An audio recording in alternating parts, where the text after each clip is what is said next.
This story here, I've been asked to do by a subscriber. Now y'all know, I'm a very proud Jamaican, and so my shirt's a Jamaican, so my flag is never far away from me, and I go around waving this expeditiously and very enthusiastically in all different parts of the world that I've been. Here's my thing.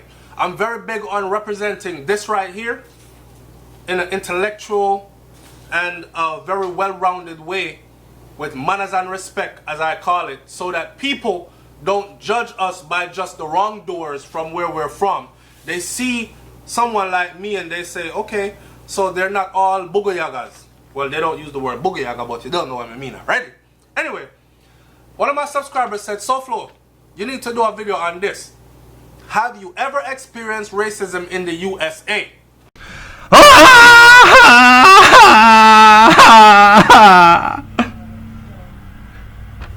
Mind you, people, I've been here since I'm 8 years old. I'm a big man now. Have you ever experienced racism in the USA? Why would you ask such a question? No, I've never experienced racism in the USA. There's no racism here. We all get along. Come on now. Lies I tell. Alright, check it. Have I ever experienced racism in the USA? Seriously? Let me start this video out again by saying this. I think that every black male in the USA that is past 10 years old has experienced racism, some form of racism in the USA. Okay? Check it. I can tell you multiple stories, but I'm going to give you one. And it's just for storytelling's sake. So, at the time when I was in high school in Miami, right? I was going to, matter of fact, I grew up in Miami. So I went to North Miami Junior High, North Miami Elementary, North Miami Senior High, and I graduated North Miami Senior High, and I went to Florida Memorial University. So all my schooling, a lot of my schooling was done in Miami. Now, Miami, Florida, that is. So during my high school days, I went to go get a job. And it was a job with a grocery store called Publix. But it was supposed to be a job at their warehouse, which was in a place called Davie, Florida, right? At the time when I was going to get the job, remember me, a freshie still in up.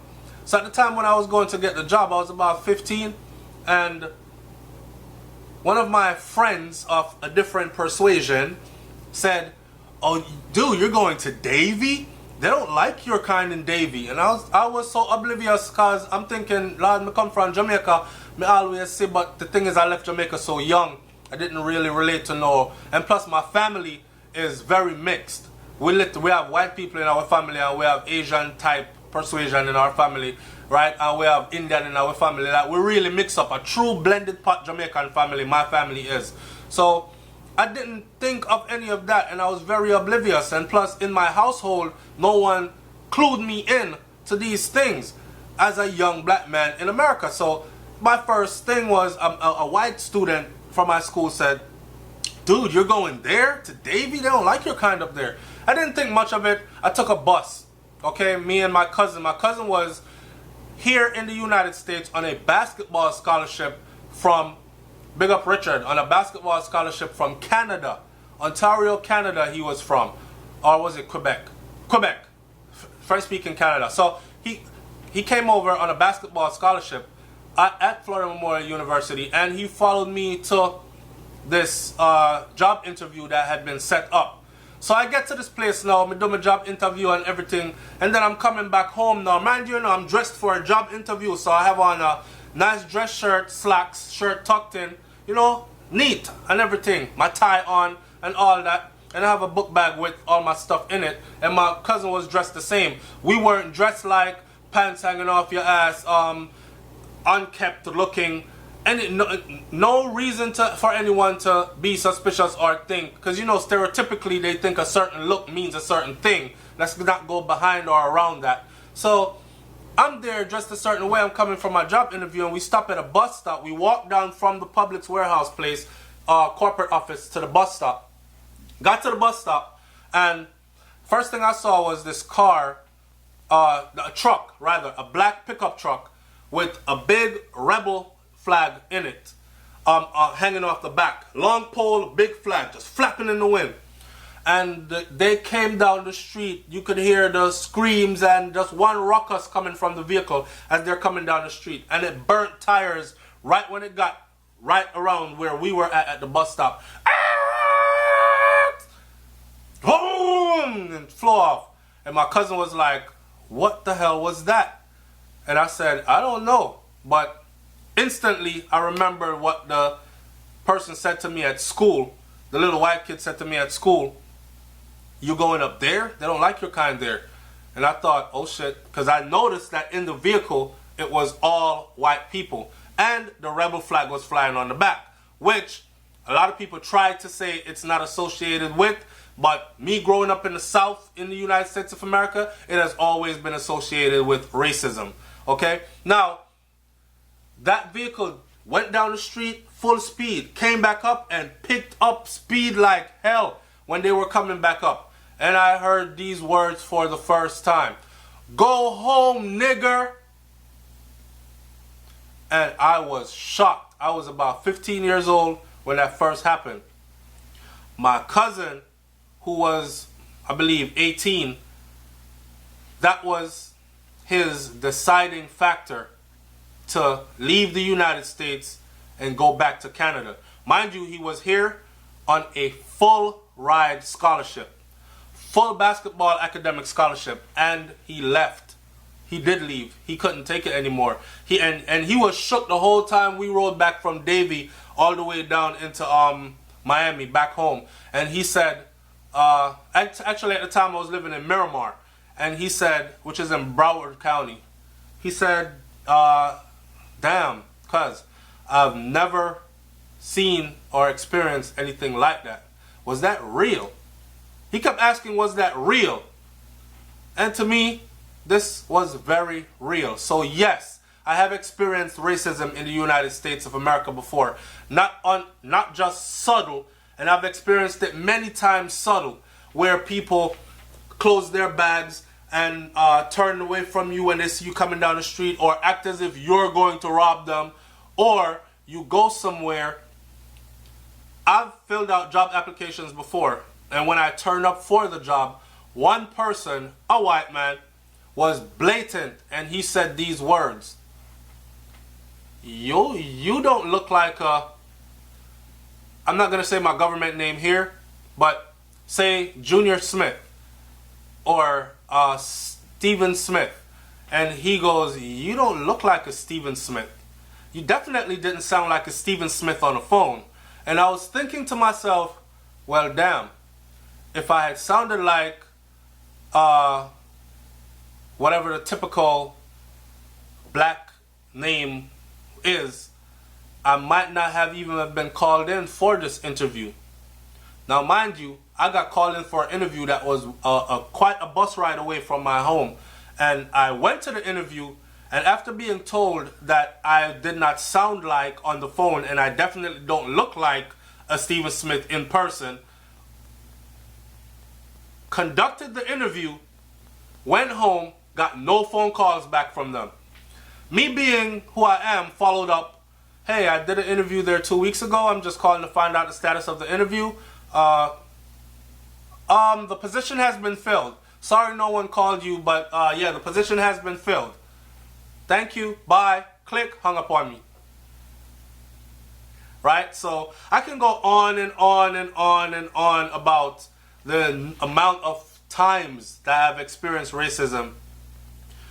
I've experienced racism when I've been pulled over by the police, and the police asked me. So, for instance, one morning I was leaving work, and this time I'm living close to the beach, right? So I thought, man, I had a long night at work, working a night shift. It's early in the morning, the sun was just coming up. Let me go down to the beach and catch the sunrise. You know, I'm that type of person. I'm a nature person. So I go over there, I catch the sunrise, and I'm coming back, and on my way back, police pulls me over.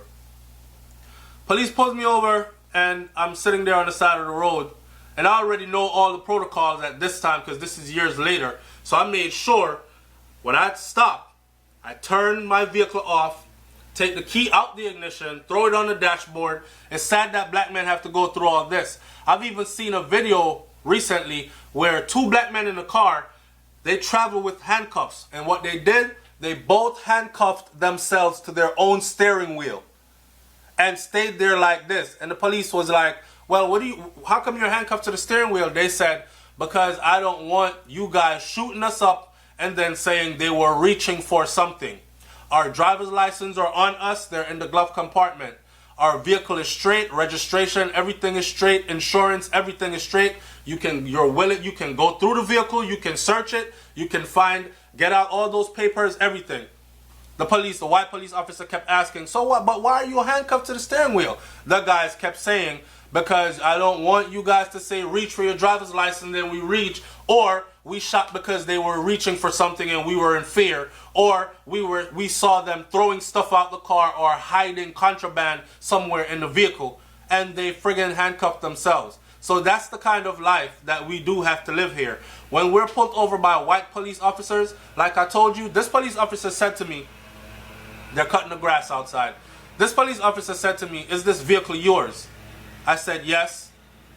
He said, is it registered to you? After asking for driver's license registration, and I said to him, it is in my glove compartment over there. Can I reach for it? And he said to me, do you have a gun in the car? I said, no. He said, okay, reach for it.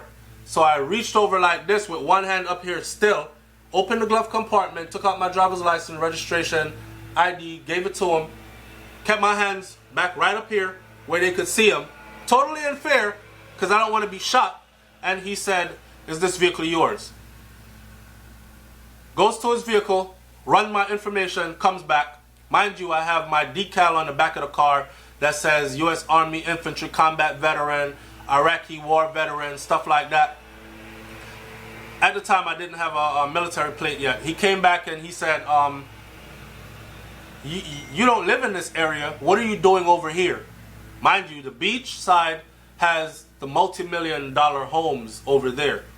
You don't live in this area. This is after running my ID. Do you still live at the same address, is what he asked. I said, yes.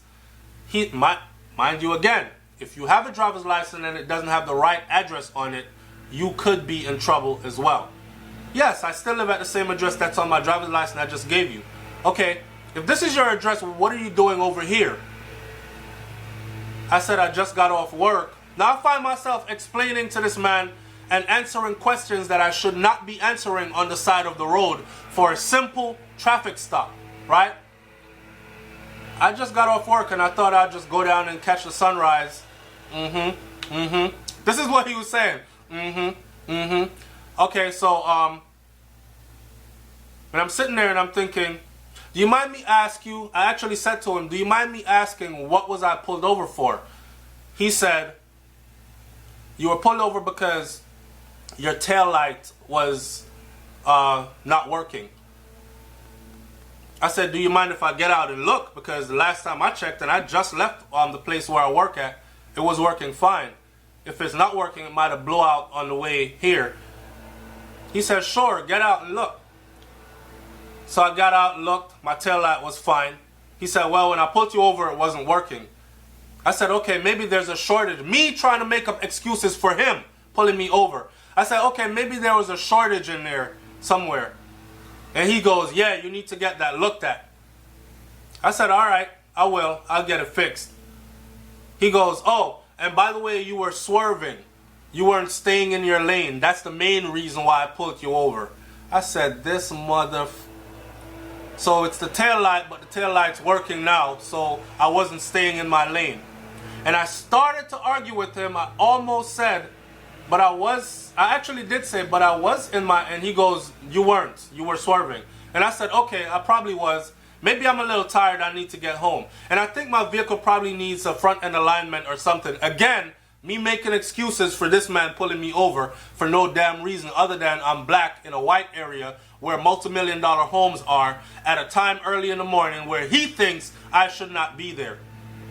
That's it.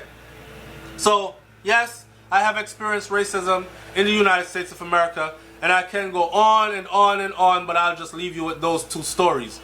If you live in the US and you've experienced any of what I've experienced, leave your comment in the comment section below. If you don't live here or you do and you've never, leave those comments. Also, if you're from outside of the US, tell me your thoughts on stuff like this. It's SouFLoTV, man. Like, comment, share, subscribe.